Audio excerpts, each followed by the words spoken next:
They never found her body, only the journal, bound in flesh, written in a hand that wasn't hers. Now listen closely, because what I'm about to tell you has never been uttered publicly, not in full, not without consequence. Hollowgrave Manor wasn't just a decaying estate in the Hudson River Valley, it was the nerve center of a quiet war waged on the American mind, a cathedral of psychological torment disguised as elite refinement, a house so cursed its very stones seemed to whisper, to beg, to remember. And in 1836, when the Ravencroft matriarch vanished behind its shuttered doors, it wasn't madness that consumed her. It was legacy. This isn't a ghost story. This is a blueprint, a transmission from the underbelly of American aristocracy, where bloodlines, not ballots, determine power, and where obedience is not taught but carved into the soul. You've heard of the Salem witch trials, the Founding Fathers, the Underground Railroad. But what you were never told was that another line of power was being forged beneath it all, a hidden doctrine passed down from the old world to control minds, to reshape memory, and to breed the perfect servant class for a hidden elite. It began not with violence, but with trust.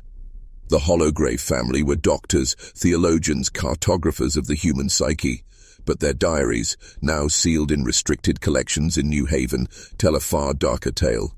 Of chambers where light never touched the walls, of hymns sung backwards until the mind splintered, of children broken, reshaped, and returned to society, empty, obedient, and brilliant. There is a reason this history was erased. Because the Hollowgrave experiments worked.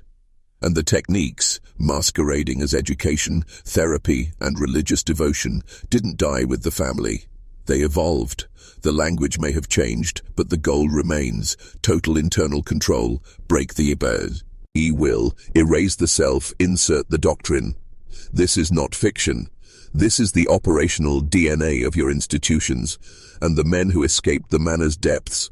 They built your banks, your colleges, your prisons. So ask yourself, when you feel guilt for asking questions, when you doubt your own instincts, when obedience feels righteous, whose voice are you really obeying? Welcome to Hollowgrave. You were never meant to hear this, but now that you have, there's no going back.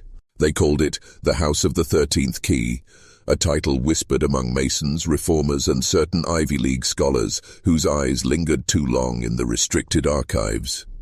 Hollowgrave Manor, seated atop Blackwood Hill in Dutchess County, New York, was built not as a home, but as a device, an architecture of control, mapped to esoteric geometries known only to a few bloodlines who survived Europe's darkest inquisitions.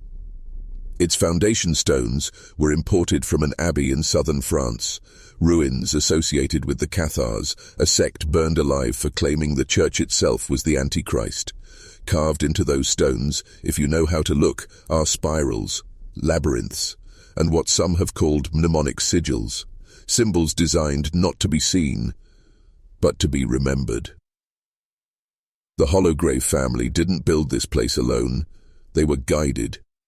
Letters, handwritten in Old Latin and encoded in ciphers matching 16th-century Jesuit documents, were delivered to Patriarch Elias Hollowgrave beginning in 1791. Each one offered blueprints, rituals, and precise behavioral protocols for initiating the American child into perfect submission. That phrase appears over and over. But who authored these letters? That remains unclear. They are signed only with an emblem, a crowned serpent devouring its own tail, encircled by 13 stars. Sound familiar? Construction began in 1793. The Revolutionary War had ended, but a new war was beginning, one not fought with muskets, but with ideologies. The Hollowgraves claimed to be spiritual healers. They opened the manor as a private medical and theological sanctuary for the sons and daughters of New York's aristocracy, a place to cultivate genius, temper wayward spirits, and preserve divine order in the rapidly changing republic. But it wasn't order they preserved, it was obedience. Inside Hollowgrave, reality bent. Days blurred into weeks, and the clocks had no hands. Time was measured in suffering and scripture. Each child, mostly between ages 8 and 14, was assigned a doctrine mother or correction father. These figures weren't caretakers, they were handlers. Silence was mandatory. Reflection periods could last days, mirrors were forbidden, and all letters sent home were written under dictation to avoid spiritual contamination. Those who resisted were not expelled. They were remade. Imagine being 13, locked in a candlelit room for 6 days, forced to recite the Sermon on the Mount backwards until your voice gave out. Imagine hunger sharpened into prayer, and prayer sharpened into hallucination. Imagine having every memory of home slowly replaced with the voice of your correction father telling you who you really are. This wasn't discipline. It was programming. The Hollowgraves weren't raising children. They were manufacturing servants, and their product would shape the century to come. By 1807, Hollowgrave Manor had become more than a school. It was a proving ground for ideological refinement, a forge where the raw ore of youth was melted down and reforged into tools. Not thinkers, not leaders. Instruments. Its graduates, if they survived, moved into positions of quiet power. Clerks for Supreme Court justices, secretaries for railroad barons, aides to founding families in finance, law, and medicine. These weren't coincidences. This was placement. The Hollowgraves kept detailed logs, vaulted in cedar trunks hidden beneath the chapel floor. These logs, briefly seen in 1972 before being seized by private collectors, outlined the outcomes of each student, their obedience scores, their ideological reliability, their capacity for deception, their potential use in future social operations, words you don't use for children, unless you're building something else. One girl, Catherine Elwell, scored a perfect obedience rating. She went on to become headmistress of a women's seminary in Maryland. What her public biography omits is that her school was built with funds from Hollowgrave benefactors, that over 30 of her students died under mysterious circumstances, and that in her private letters she referred to them as vessels for holy grafting. This is what you must understand. The experiments at Hollowgrave were never meant to stay contained. They were prototypes. Every behavioral control method you see in modern institutions, education, military training, psychological treatment, has roots in this forgotten estate, but stripped of its robes, disguised as therapy, rebranded as science. It's easier to control a man when he believes he's healing. The manor's ritual structure was precise.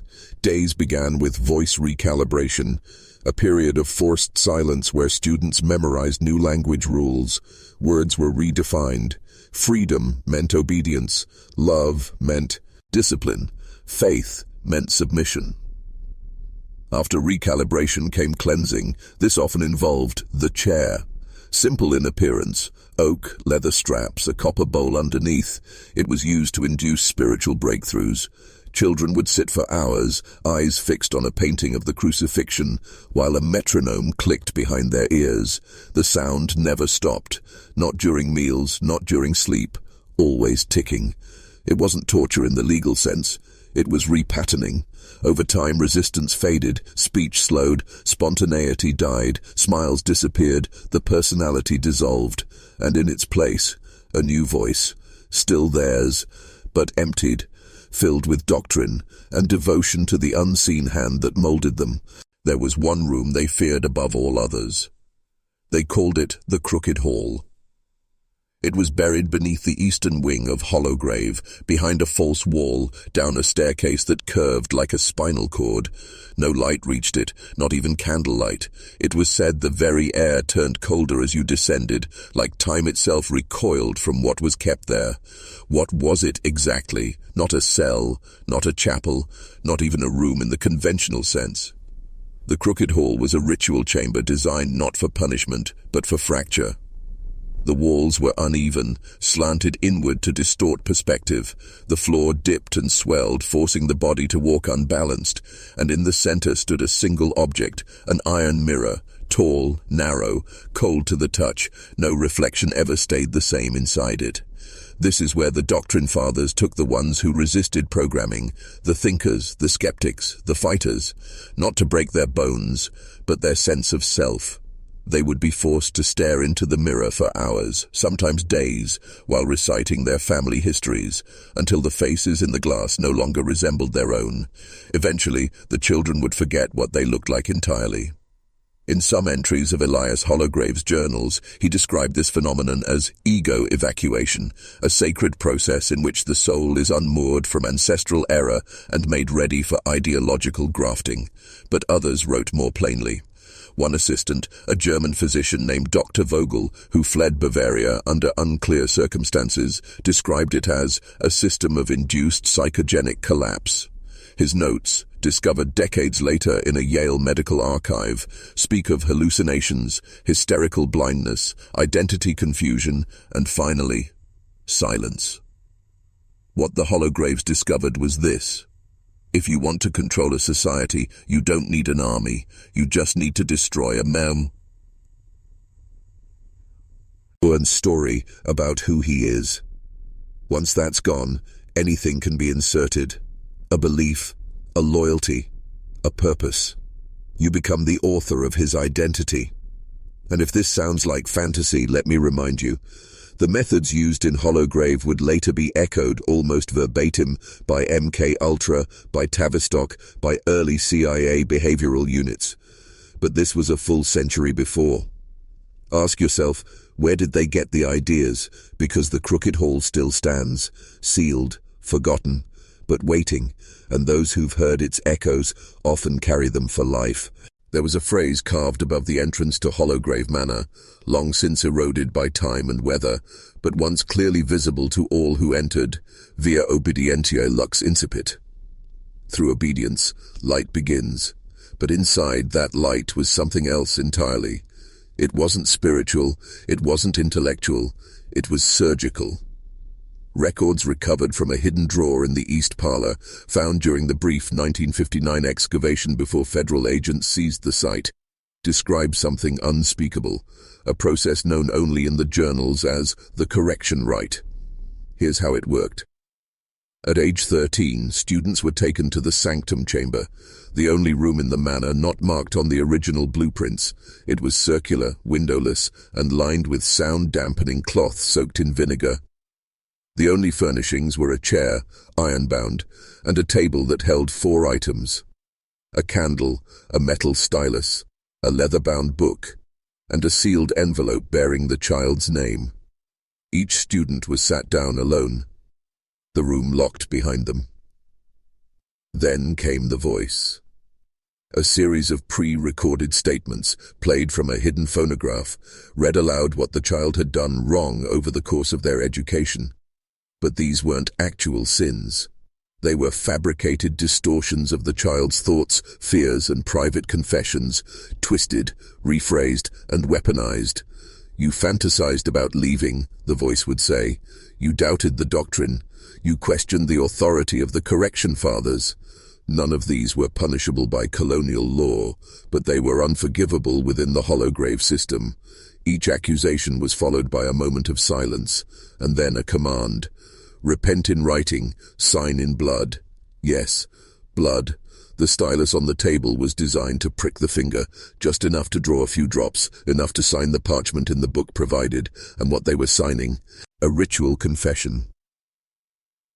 It declared lifelong loyalty to Hollowgrave's principles, eternal submission to its hidden counsel, and most importantly, agreement to forget.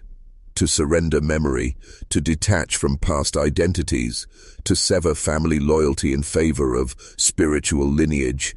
This was more than psychological manipulation. This was identity theft in its purest, darkest form, and once signed, the envelope, sealed at their arrival years before, was burned before them. It contained letters from home, photographs, locks of hair, personal anchors, erased. They left that chamber not as children, but as products. Men without a past, boys without origin, empty vessels, filled only with obedience. Now stop. Think about your life. How much of what you believe did you choose? And how much was installed? If you feel the weight of that question, you're beginning to wake up.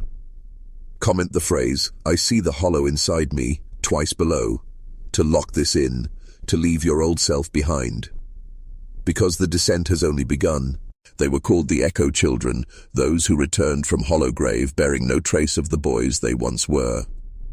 Their parents, mostly proud elites from Albany, Boston, and Philadelphia, praised their discipline, their poise, their uncanny ability to listen without speaking, to obey without being told. But behind closed doors, something wasn't right. They didn't dream anymore. They didn't laugh. They stared too long at walls. They would pause mid-sentence, as if waiting for permission to continue. Some didn't recognize their siblings.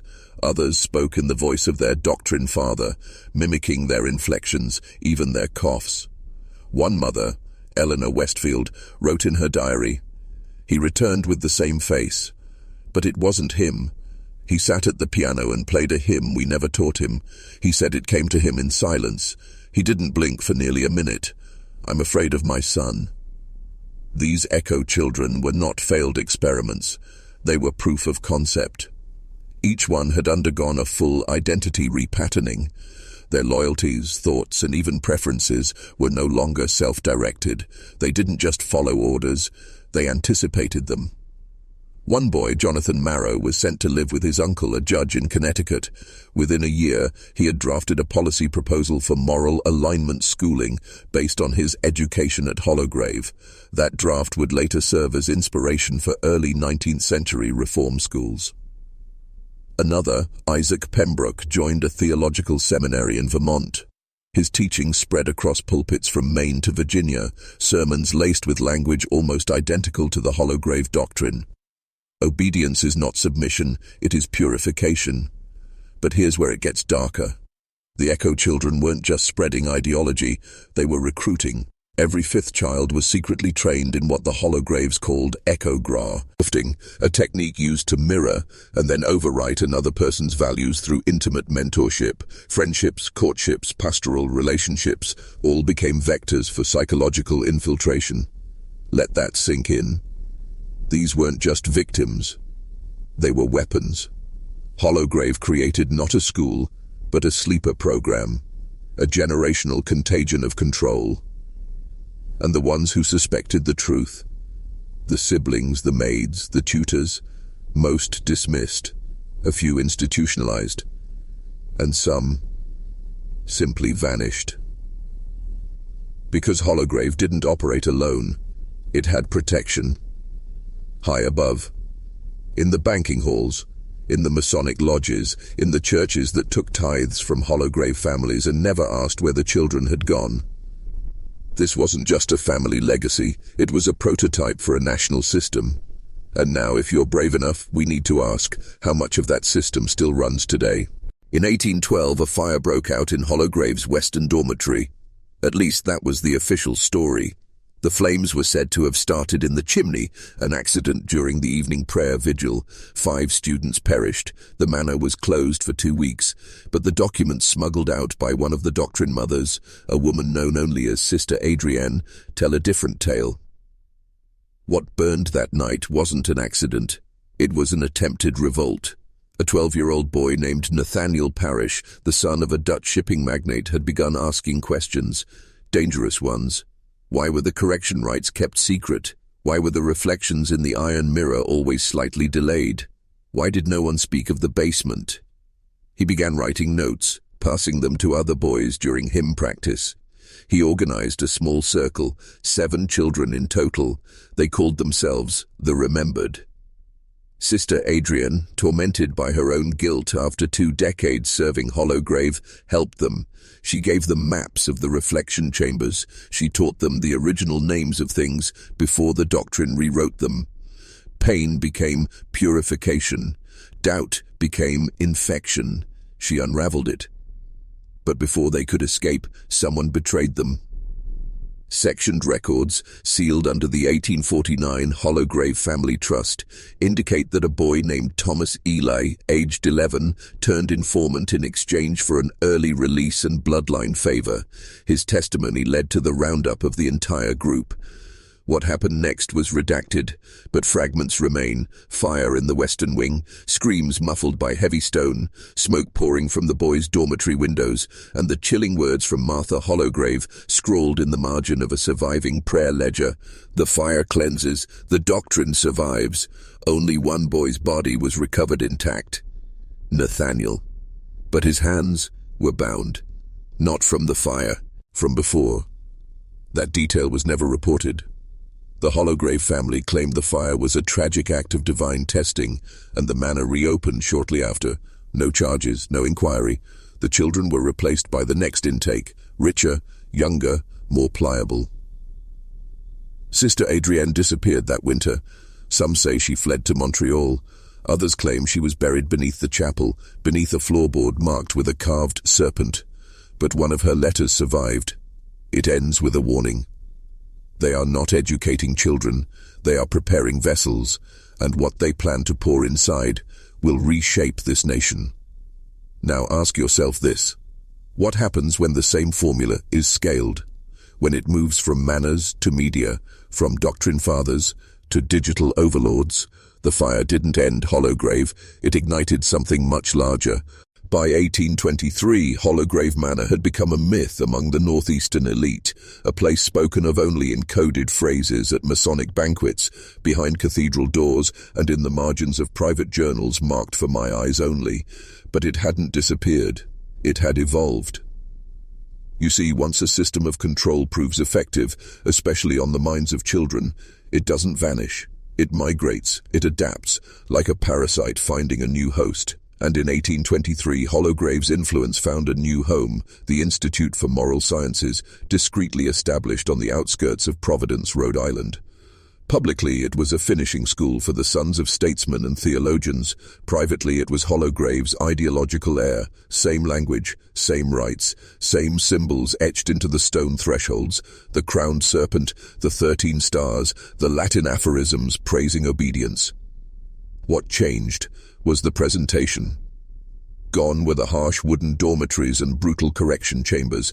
In their place, manicured gardens, marble columns, professors in silk gloves quoting Plato and Augustine. It looked like a utopia, but underneath, the same doctrine, just wearing a powdered wig. They called it refined repatterning, the practice of shaping a student's internal monologue until it no longer resembled his own. Instead of pain, they used praise. Instead of silence, they flooded the senses, poetry, scripture, philosophical maxims, until the boy's mind echoed with voices that were not his. The genius of this new phase was that the student believed it was all his idea. Believed that his obedience was virtue, that his submission was enlightenment, that to question the process was vulgar. And here lies the hidden innovation, self-policing control. The student no longer needed a correction father. He became his own warden, his own judge, his own executioner of thought. This is what Maoamboin, Odin systems, now call internalized authority.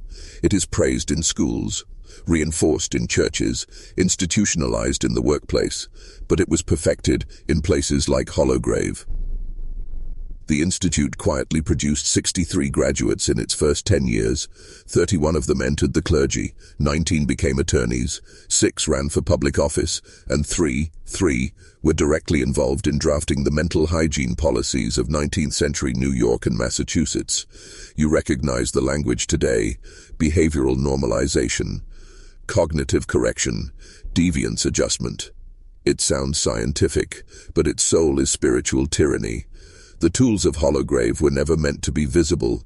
They were designed to disappear behind smiles, diplomas, uniforms, because the most powerful chains are the ones you're proud to wear. It was in 1831 that the transformation became complete. A single document, archived deep within the restricted holdings of the New York Historical Society, marks the moment Hollowgrave ceased to be a place and became a network.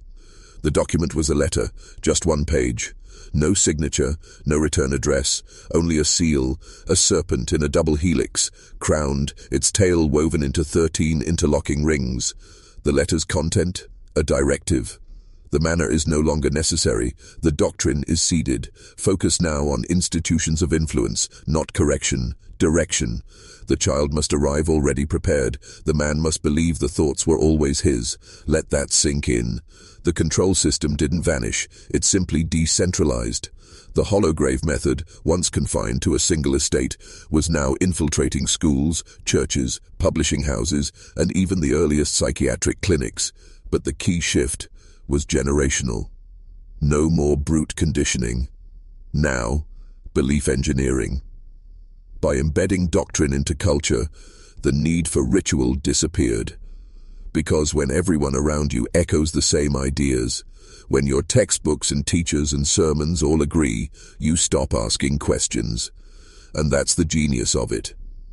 The illusion of choice becomes the final layer of control. Let's talk about one example. The 1834 founding of the New Eden Seminary in Hartford, Connecticut. An elite institution founded by Hollowgrave heirs under new names, married into the Sinclair, Astor, and Havemeyer families. Their curriculum. Publicly, it was enlightenment-based education. Privately, it was symbolic training. Every book, every lesson, every debate was structured around archetypes. Obedience as light, disobedience as darkness, loyalty as virtue, doubt as disease. They taught narrative obedience, if the student saw themselves as the hero in a great myth, and if heroism was defined as submission to authority, loyalty to the group, and sacrifice for a hidden cause, then control was no longer enforced. It was desired. This is the point where you must pause and examine yourself. How many of your own aspirations were given to you? How many of your dreams were pre-selected paths approved by invisible forces? Did you really choose them? Or did someone, long ago, decide what kind of man you'd be?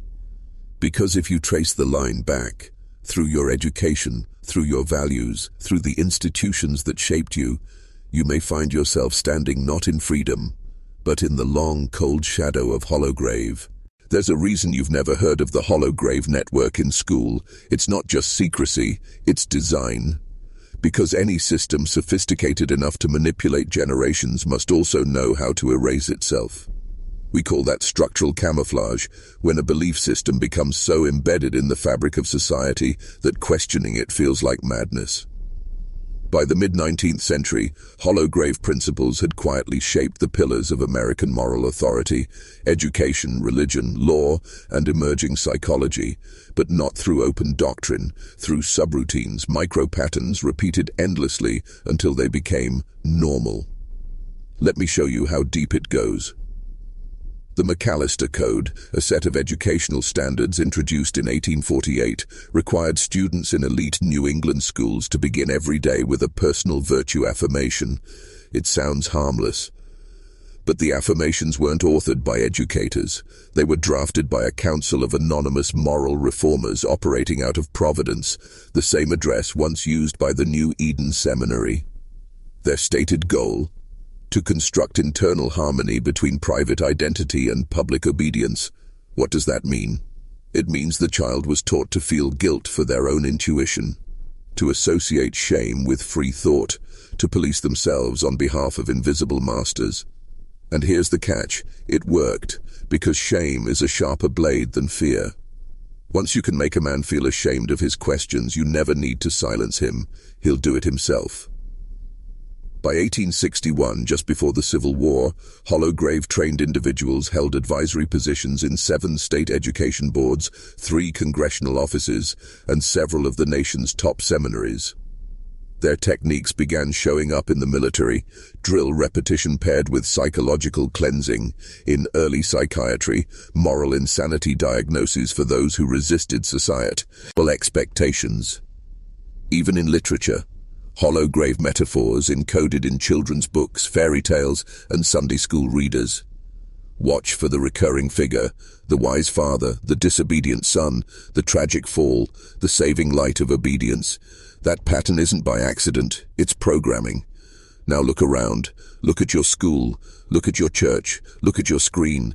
How much of what you call your values were installed through repetition, guilt, and fear of exclusion? You were never meant to find this. You were meant to follow quietly into the world they designed for you. But now you're here, and you've seen the cracks in the walls. This is your chance to step beyond them, because once you see the Hollowgrave, you can never go back. By 1875, the Hollowgrave method had gone global.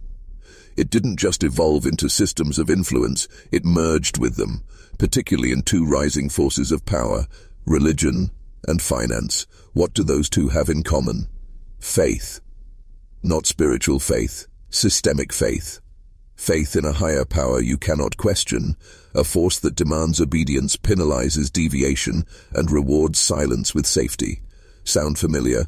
That's not religion, that's not economics, that's conditioning. And it was no accident. In 1877, a confidential memo circulated among a group known as the New Doctrine Assembly, an elite body formed by former Hollowgrave initiates, now embedded in Protestant seminaries and central banking councils. The memo outlined a chilling plan: to forge spiritual loyalty and fiscal dependence into a single code, an economic theology that governs the subject without force. This code would later manifest as the gospel of wealth, an ideology spread by industrialists like Carnegie, Rockefeller, and Morgan, men with direct financial and fraternal links to Hollowgrave descendants. You may know it today as prosperity doctrine or moral capitalism. Work hard, obey authority, save your soul by serving the system. If you're suffering, it's your fault. If you're poor, it's divine judgment.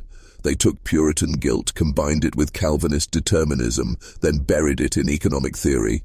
Now your paycheck, your mortgage, your fear of scarcity, all became spiritual leashes. By the time the Federal Reserve was established in 1913, at least two of its architects, men whose names you wouldn't recognize, had family ties to Hollowgrave initiates. They didn't wear robes, they wore suits, but their vision was the same: a society where compliance is internalized, not enforced, a plantation with invisible fences. This is where the doctrine succeeded most, not in torture chambers, but in boardrooms, in school curricula, in churches preaching economic submission as salvation, and all of it built on a single lie, that freedom is earned by obedience. That power is granted to the faithful, that questioning the system is rebellion against the divine. Tell me, when was the last time you truly questioned why you work, why you pray, why you vote, why you believe what you believe?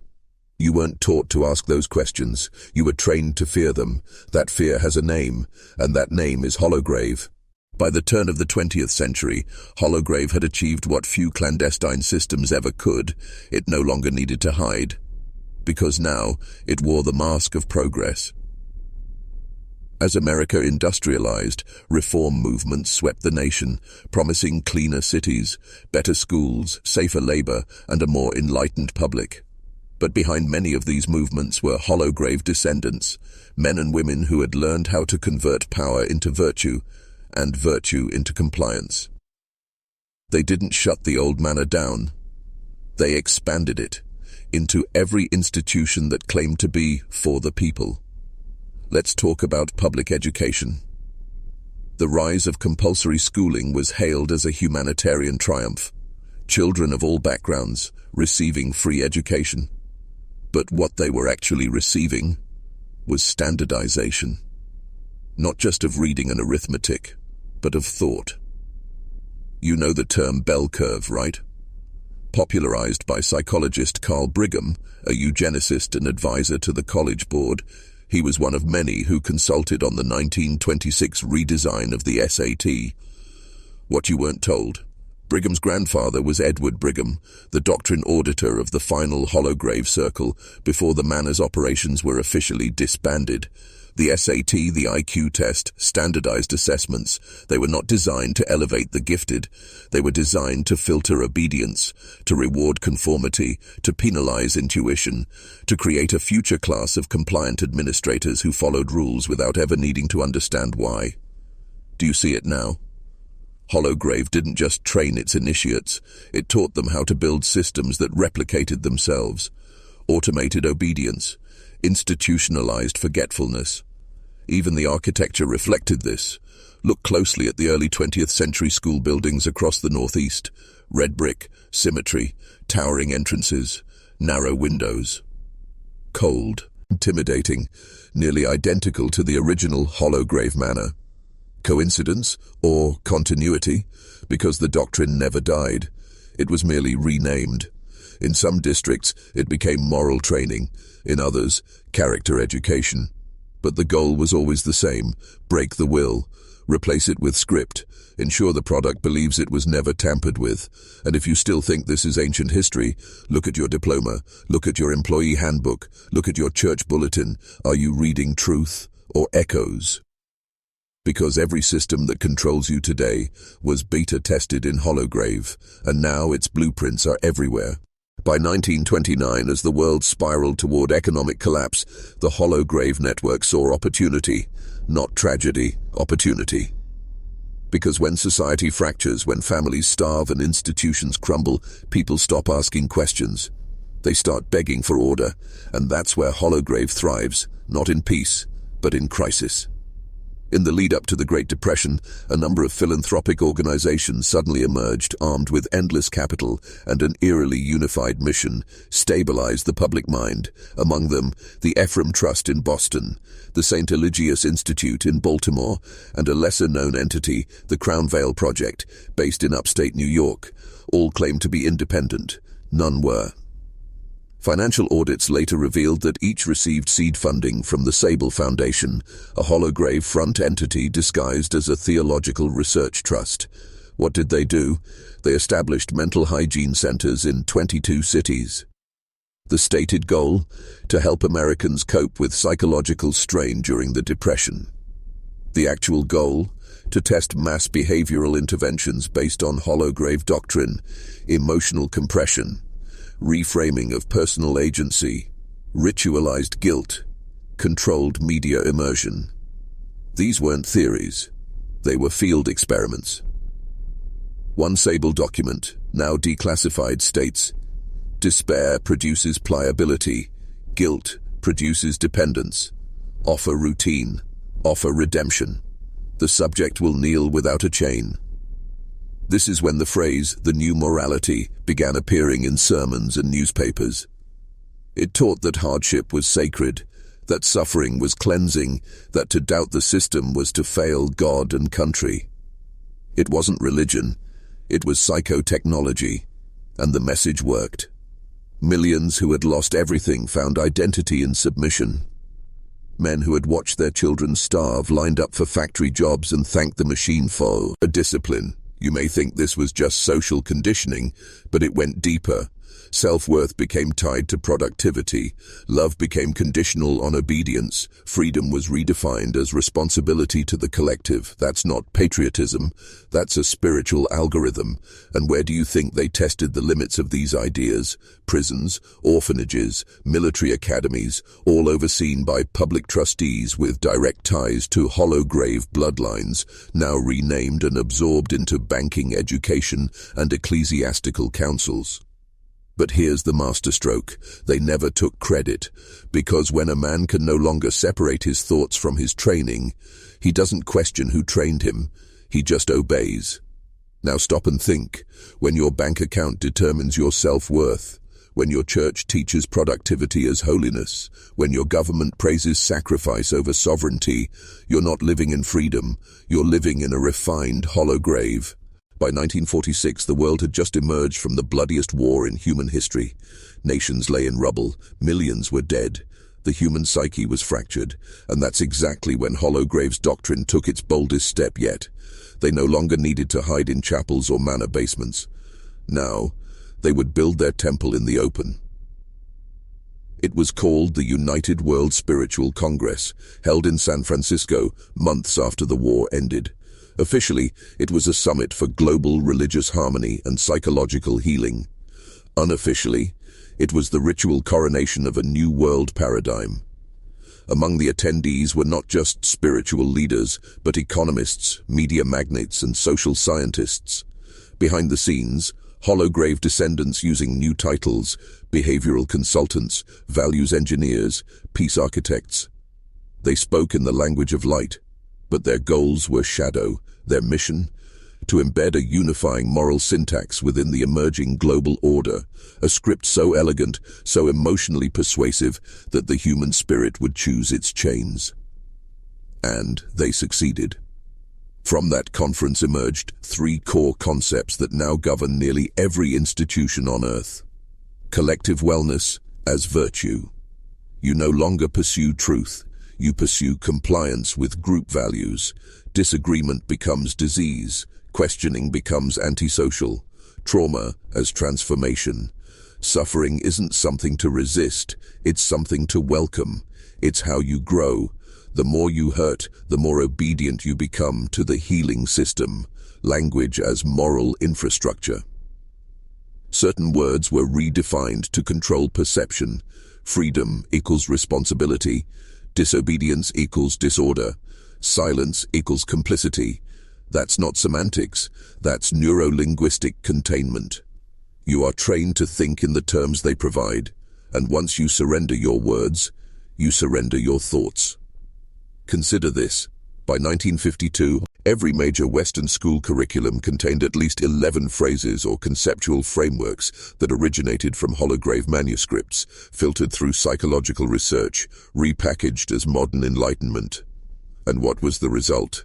A generation that believed submission was safety, that obedience was evolution, that individuality was dangerous.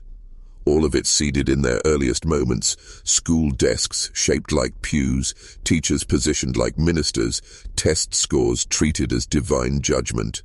But here's what they never expected. You who is now seeing the pattern. You who senses something rotten beneath the beauty.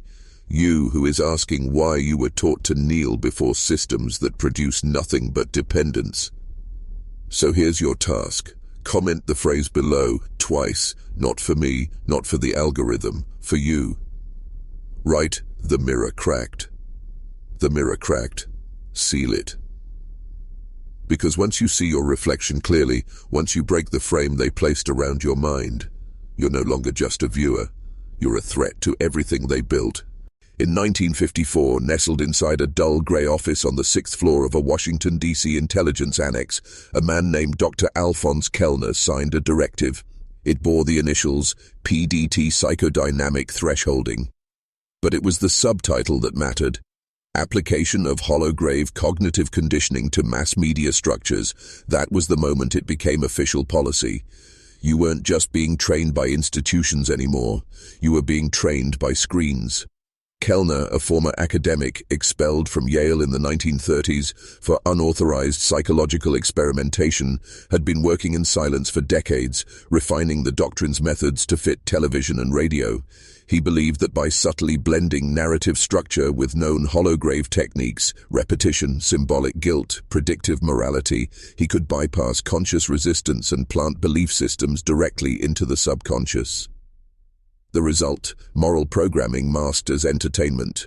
Early test cases included patriotic sitcoms, radio dramas with binary heroes and villains, and educational segments teaching children to equate order with goodness, rebellion with failure, curiosity with danger. This was the new chapel, but instead of stained glass, it glowed with warm static. Now think, why do you feel guilt when you stop being productive? Why do you flinch before expressing a controversial opinion?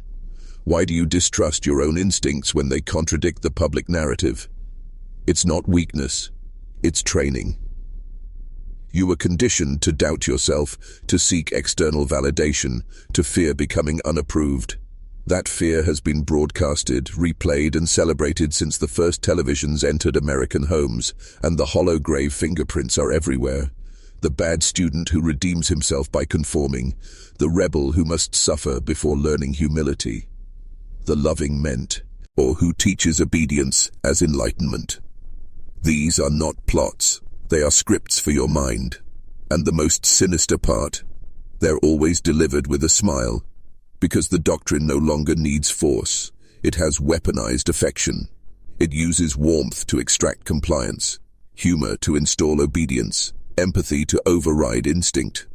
So the next time you laugh at a sitcom, cry at a commercial, or cheer for a character's transformation, Ask yourself, did you feel that, or was it felt for you? You see, once Hollowgrave entered the living room, the manor was no longer confined to stone and wood. It became a cathedral of pixels, and you've been sitting in its pews for decades. By 1961, the transformation was nearly complete. What began as a hidden manor in the forests of colonial Massachusetts had now metastasized into a civilization-wide ritual, but unlike the days of iron beds and stone cells, this ritual required no walls, no lashes, no chains, just one thing: participation, voluntary, eager, unquestioning. Let me show you how. In the fall of that year, the U.S. Department of Health, Education and Welfare, under the direction of several behavioral strategists, launched a campaign titled The Integrated Mind. On the surface, it was a mental health initiative. Posters in schools, TV spots, curriculum changes. Teachers were trained to look for signs of emotional instability in students. What that really meant: non-conformity. Children who asked abstract questions. Children who resisted groupthink. Children who dreamed out loud about dangerous ideas, sovereignty, solitude, silence. These weren't seen as gifted. They were diagnosed. Oppositional defiant disorder, maladjustment syndrome, emerging narcissistic tendencies, words designed not to understand them, but to contain them. Do you see the genius? The same Hollowgrave doctrine used to correct boys in the 1700s, silence the will, break the identity, rebuild the self in service of order, was now clinical policy. And it didn't stop in childhood. By 1964, corporate HR departments began implementing values training, a smiling evolution of the same doctrine. Group assessments masked as loyalty tests, performance reviews structured around submission metrics, workshops designed to replace personal initiative with corporate creed. You weren't just working a job, you were being spiritually reprocessed. Even the churches changed. Hollowgrave-aligned clergy began softening their fire and brimstone rhetoric, not to liberate the mind, but to repurpose it. The sermons became safe, the doctrine marketable, the God compliant, but the effect identical: shame-based alignment, ritualized submission, indoctrination through emotionally engineered trust. And that's the key. By the end of the 1960s, obedience wasn't imposed. It was desired. People wanted to be told what was good. They wanted to be corrected. They begged for meaning from the very institutions that once broke them. Because if you can train a man to doubt his pain, you can teach him to love his prison. You're not watching history, you're living in its cathedral. The manor never fell. It just changed its name. A year remembered for moon landings, Woodstock, and revolution. But behind the curtain, away from the flower children and the protest chants, something else was being born.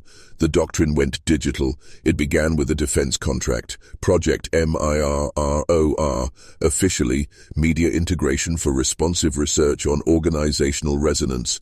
Unofficially, the next phase of Hollowgrave. This time they didn't want to correct individuals.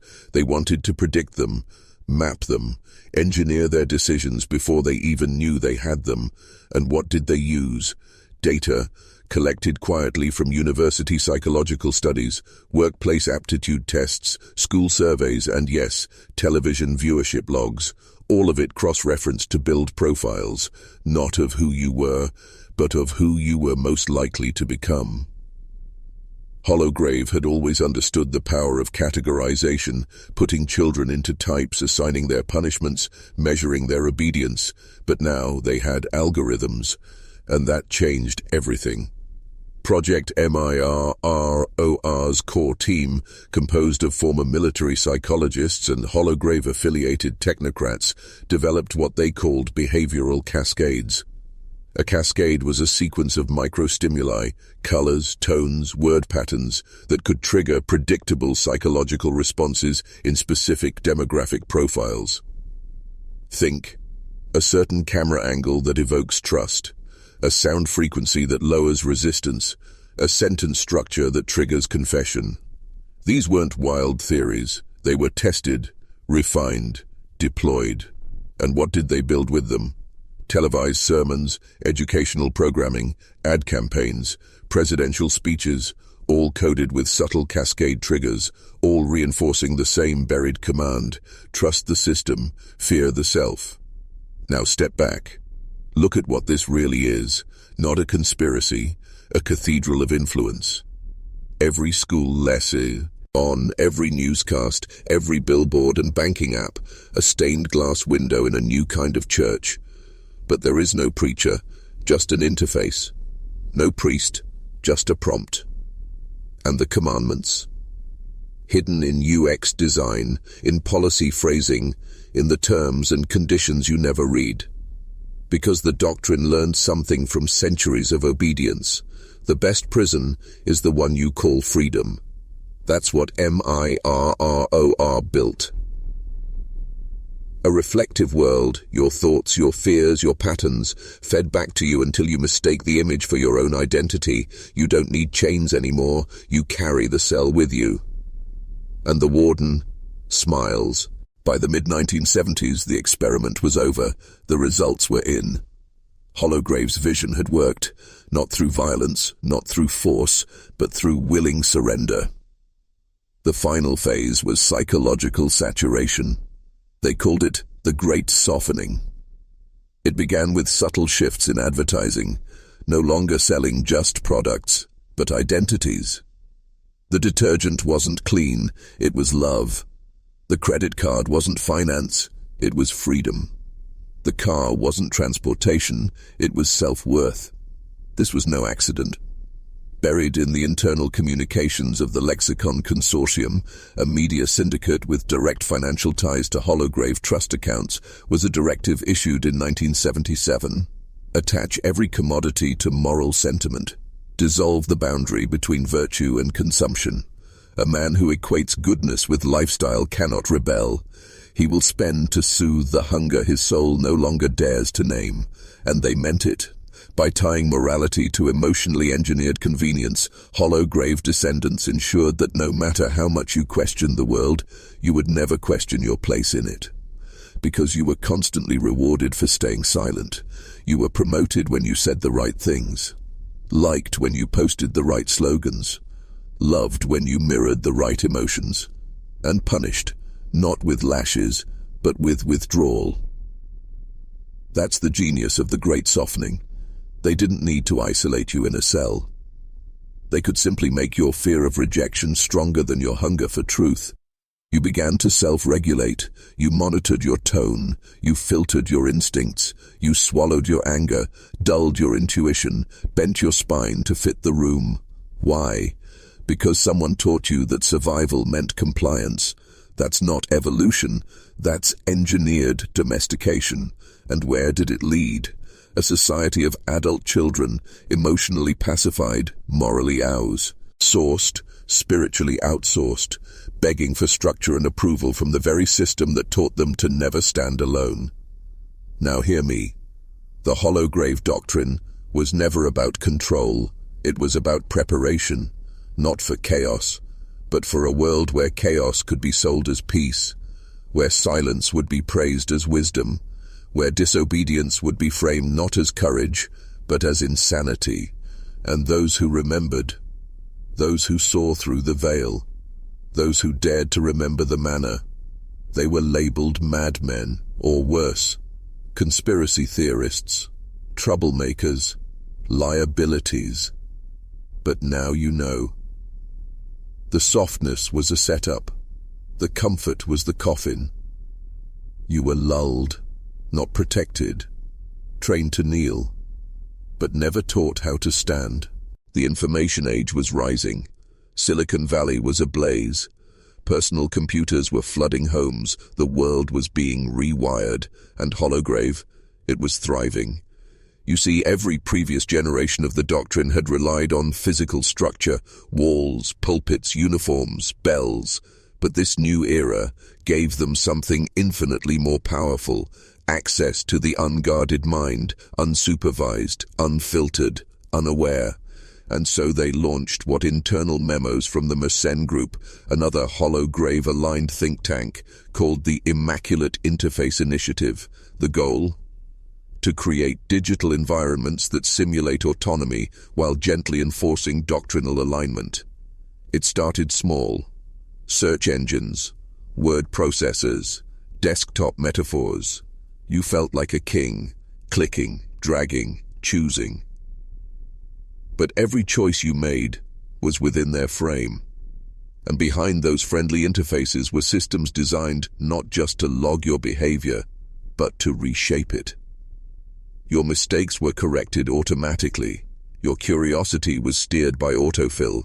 Your questions were sorted by relevance to someone else's priorities. Do you see it yet?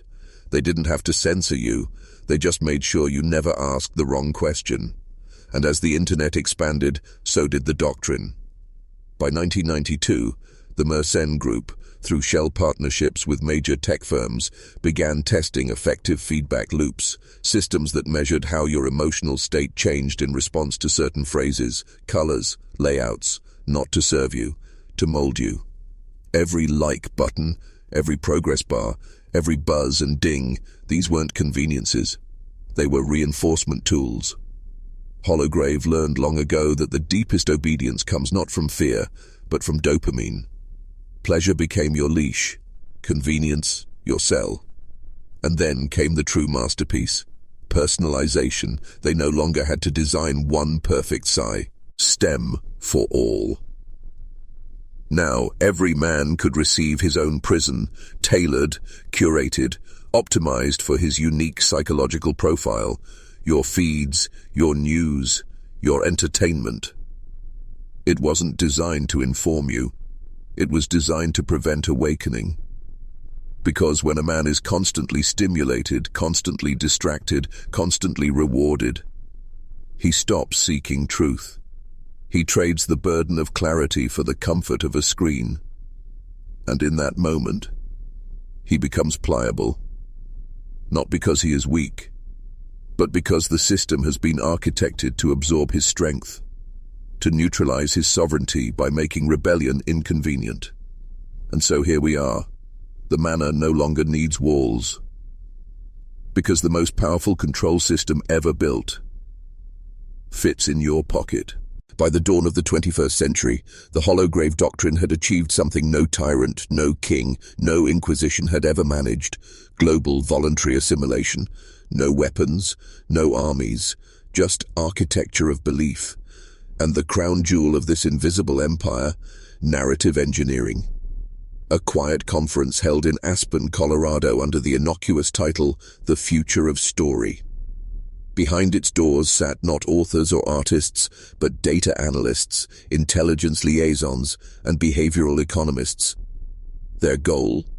To finalize the doctrine's new gospel, a singular myth structure to unify billions under a soft banner of self-erasing obedience. They called it the hero's cage. At its surface, it looked familiar, drawn from ancient myth, religious allegory, the classic journey of man. But its function had been reversed. Instead of guiding the individual through transformation, it was now used to prevent it. Here's how it worked. Suffering becomes the proving ground. You're taught that pain is noble, but only if endured within the system. External solutions are heresy. Escape is cowardice. Healing must be sanctioned. Rebellion is permitted, but only as style. You can dress differently, speak poetically, rage online, but never actually detach from the system. Never sever the umbilical. You're a product. You perform rebellion inside the box. Victory is measured in alignment. You grow not by becoming sovereign, but by becoming acceptable, by finding yourself, only to be welcomed back with applause by the very collective that once shaped you. That's not growth. It's integration. A prison with painted walls. A cage with velvet bars.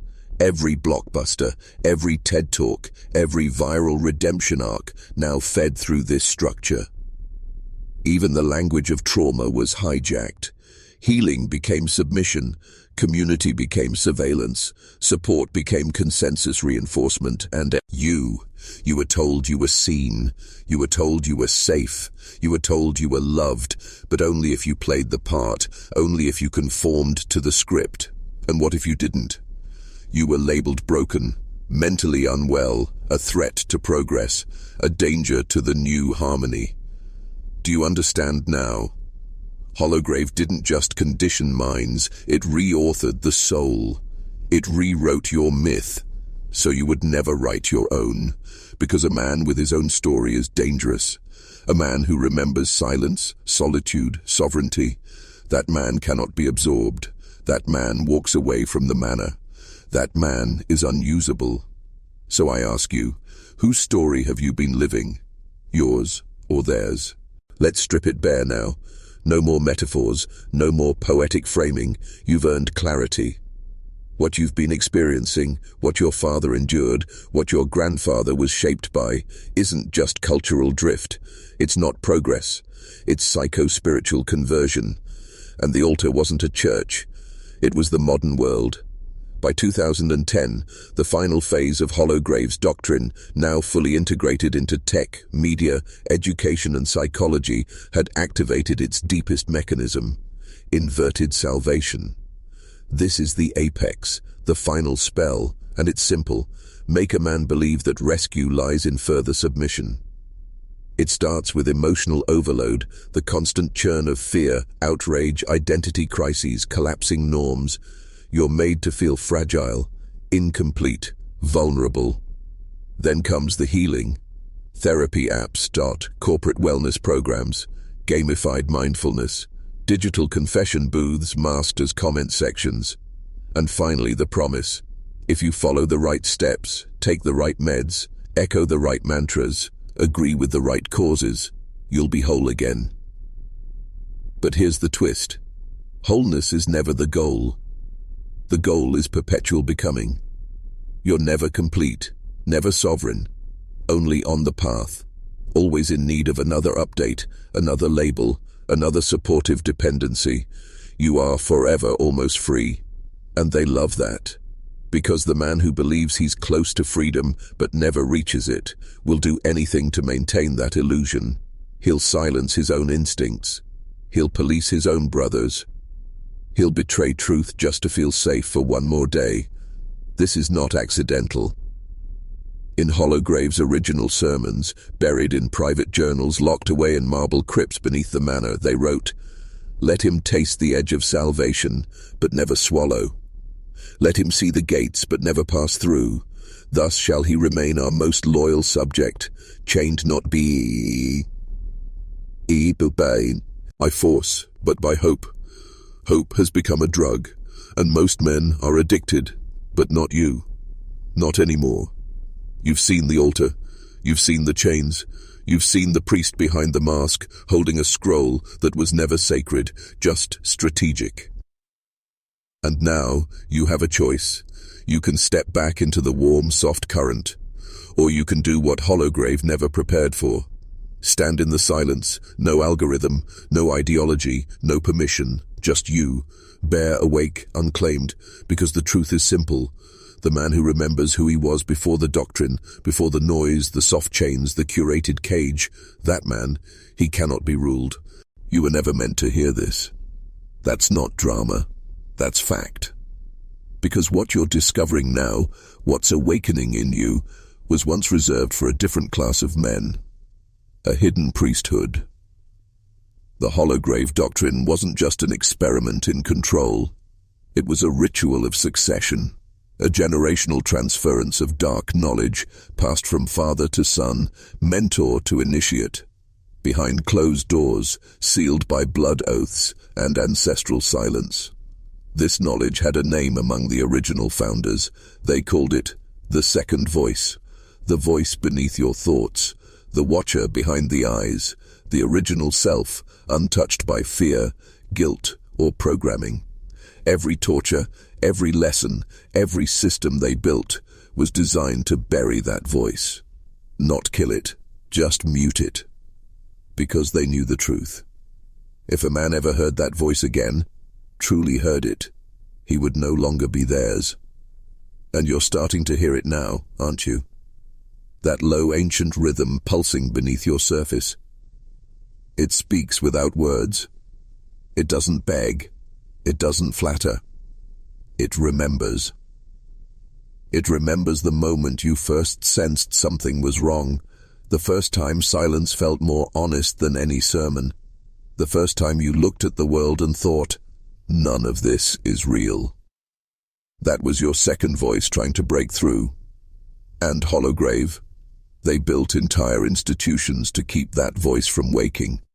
Why do you think distraction is endless? Why is fear broadcast hourly? Why are men medicated into forgetfulness? Because they are terrified of the moment you stop reacting and start remembering. So let me ask you something dangerous now. Close your eyes, strip away the noise, the slogans, the guilt, the conditioning, and listen, not to me, to you. What do you hear? If it's just static, good. That means the veil is tearing. Push deeper. If you hear rage, better. That's the ears, an ember of the man beneath the mask. But if you hear silence, true, grounded, ancient silence, then you are ready. Because the second voice isn't loud, it doesn't shout like propaganda, it doesn't sing like marketing, it doesn't cry like ideology, it waits. And when you finally hear it, you'll know exactly what you must do. Now write this in the comments, twice, to lock your transformation into this algorithmic cage and fracture the mirror they built for your mind. The voice beneath is mine. The voice beneath is mine. Let them see it. Let them feel it. The awakening has begun. Now that you've heard the voice, they will try to take it back. Not directly, no jackboots, no interrogations. They've evolved beyond that. Now they come through intimacy, through people you trust, through roles you cherish, through systems you think are yours. They'll disguise obedience as love, compliance as compassion, soft manipulation wrapped in the warmest tone. Don't go too far. Don't lose yourself in this. You're scaring me. But listen carefully. They're not talking to you. They're talking to the part of you they still control. Because the man who fully hears his second voice can no longer be predicted. He breaks patterns. He rewrites outcomes.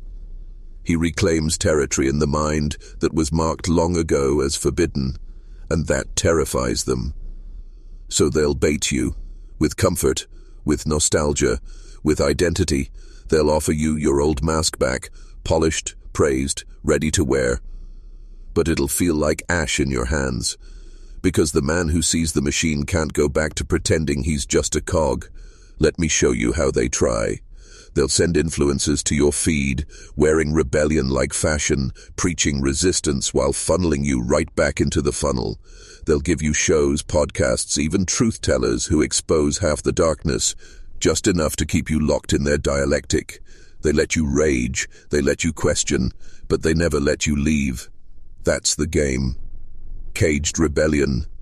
A ritual of false awakening where you thrash in your chains and mistake it for freedom. You've seen it. The alpha male selling submission in the form of dopamine tricks. The healer teaching forgiveness with no justice. The corporate guru offering sovereignty through branding, false prophets in algorithmic robes. Because the real threat, the only threat, is a man who doesn't need them. A man who walks alone into silence and finds clay. Righty there. That man builds his own language, his own structure, his own code. He isn't sold. He isn't seduced. He doesn't even need to fight. Because he knows now. The war was always internal. Every battlefield out there was just a mirror of the real conflict, reclaiming the self from systems designed to fracture it. So let them whisper. Let them mourn the old you. Smile gently and keep walking. You're not here to be liked. You're here to remember who you were before the world told you who to be. Let's bring the blade closer now, because you've reached the threshold, the point where the man you were and the man you're becoming must confront each other fully. No illusions, no justifications, no safety net. This is the part the doctrine always feared. Not your resistance, not your anger, but your choice. Because this is where you stop being a pawn in a forgotten ritual and become something far more dangerous, an author, not of books, of reality. You see, every system Hollowgrave built, every lie, every control mechanism, every distraction, was founded on one unspoken belief. The average man will never take responsibility for his own sovereignty. They wagered everything on that bet. They were wrong. You're still here, listening, processing, transforming. And now you have to decide, will you remain an artifact of their programming, or will you become the architect of your own dominion? But make no mistake, authorship costs more than obedience ever did. To take that path means sacrifice. You'll lose comfort, you'll lose approval, you'll lose the rituals of belonging that used to keep your fears sedated. You may even walk alone for a long time. But in return, you gain something that cannot be bought, borrowed, or stolen. Inner authority. The power to name things, to define reality, to discern what is true, not by consensus but by resonance. That's what the Fletchers feared in 1734. It's what the Mersenne Group feared in 1992. And it's what the algorithm fears right now as you listen to these words. Because the true war wasn't about belief, it was about vision. If they control how you see, they don't need to control what you do. But once you reclaim your sight, once you see with clear, ancient eyes, you can't be seduced by promises, you can't be bought with comfort, you can't be controlled with fear. You become what the doctrine calls a fracture point. A node in the system that no longer cooperates. A wild card. A myth reborn. And it starts now. Close the book, burn the script, and write something older than their empires. Your own name, not the one they gave you, the one that echoes when everything else is silent. This is the part they told you would never come, the moment they engineered your entire life to prevent. Because what you've done, what you've become, by listening this far, by remembering what they tried to erase, isn't just awakening. It's return. Return to what? To the man who existed before programming, before guilt, before shame, before they built a mirror and told you to love your reflection instead of your origin. The Hollowgrave doctrine was never just about dominance, it was about replacement. Replacing the divine spark of your inner compass with algorithmic instincts, replacing silence with stimulation, replacing initiation with infantilization. But now, you've crossed the unspoken line, you've tasted the raw current of unfiltered sovereignty. That cannot be undone. Let me tell you something very few men are ever ready to hear.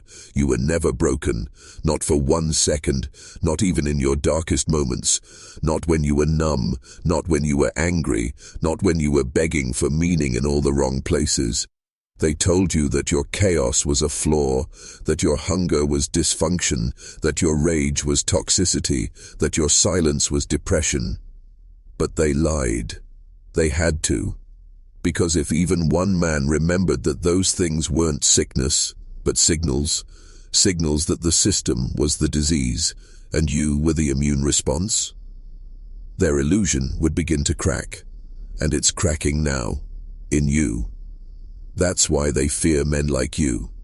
Not because you're violent, not because you're loud, but because you're becoming untouchable. A man in possession of his own myth, his own rhythm, his own codes. They can't label you, can't hurt you, can't sell to you, can't shame you, because you've stepped off their grid. And now you see the truth. The Hollowgrave Manor never burned. It still stands, but not as a building. It lives in every system, built to tame the soul of man. And now you must choose. Walk back through its gates, pretend this never happened, swallow the story, return to the role, or carve a path through the ash. Not for applause, not for revenge, but because the world needs a man who remembers the sound of his unbroken mind. The doctrine ends when you begin. So stand, breathe, and write these final words in the comments, in your journal, into the marrow of your life.